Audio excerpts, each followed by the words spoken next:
back to that day that forever changed space exploration. NASA's flight schedule for January 1986 was full. Marine pilot turned astronaut Charlie Bolden made his first space flight on the shuttle Columbia. Bolden's launch on Columbia was delayed a handful of times, so much so that NASA cut that mission short to make way for the all-important Challenger flight, scheduled just days away. Challenger's 7-member crew included first-timers pilot Michael Smith, Greg Jarvis, and Krista McAuliffe, who was set to be the first teacher in space. I don't think any teacher has ever been more ready to have 2 lessons in my life. Like Columbia, Challenger saw a handful of delays, but was finally set for liftoff January 28th at 38 degrees, the coldest day ever for a shuttle launch. Challenger, go with throttle up. Challenger flew, but for only 73 seconds. Obviously a major malfunction. Suddenly, there was smoke and fire in the sky, 18 miles off the Cape. The vehicle apparently exploded. Shock, horror for those working the flight, for the crew's immediate family watching below, for school children viewing in their classrooms across America, and for fellow astronauts. Charlie Bolden was fresh from space, taking a break from debriefings at the Johnson Space Center to watch Challenger launch live on TV. I asked myself the question right then, is this something I want to do? Meantime, at the Cape, the rescue and recovery effort, dozens and dozens of watercraft and aircraft and underwater vehicles all began to scour the Atlantic. For days and weeks, they reeled in shuttle parts that were floating on top or had hit bottom. Video analysis showed the crew's capsule did not break up in the explosion, but they could not be found for 2 months. President Reagan delayed his State of the Union that night to comfort a distraught nation. And slipped the surly bonds of earth to touch the face of God. He spoke again at the National Memorial Service. Sometimes when we reach for the stars, we fall short. But we must pick ourselves up again and press on, despite the pain.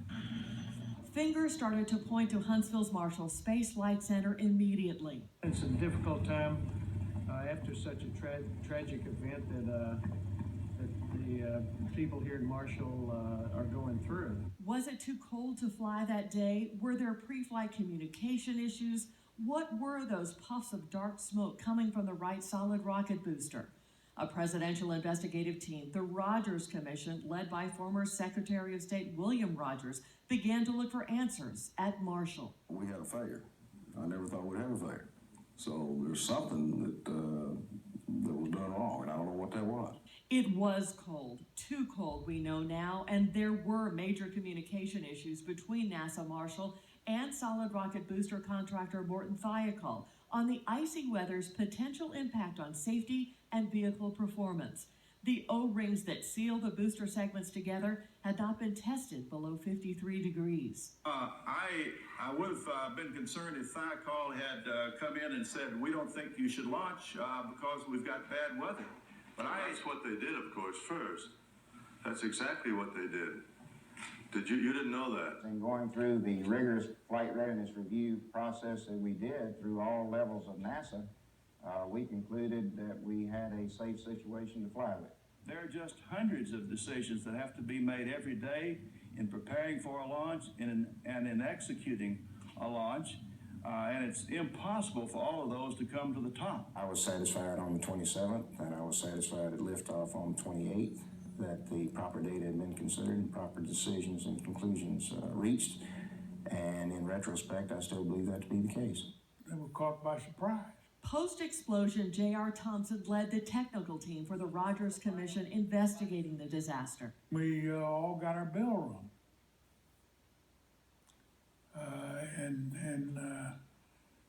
It stayed rung for a long time. What literally happened to the shuttle Challenger is the stuff college courses are made of.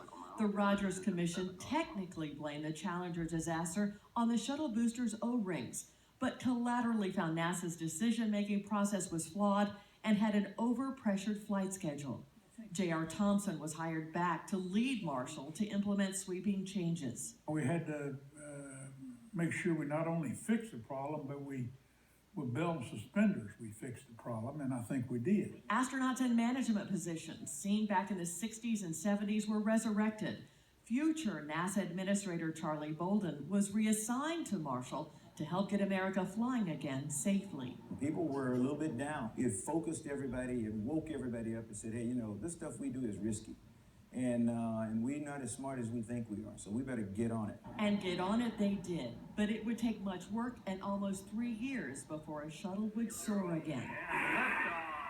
The shuttles that remained after the 2003 Columbia disaster all retired by 2011. Their goal of building the International Space Station complete.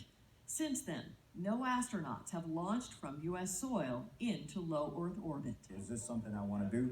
And I said, it took me a nanosecond to decide that to not stay in the office and go after that would have really been just the utmost in disrespect for the crew that we had just lost.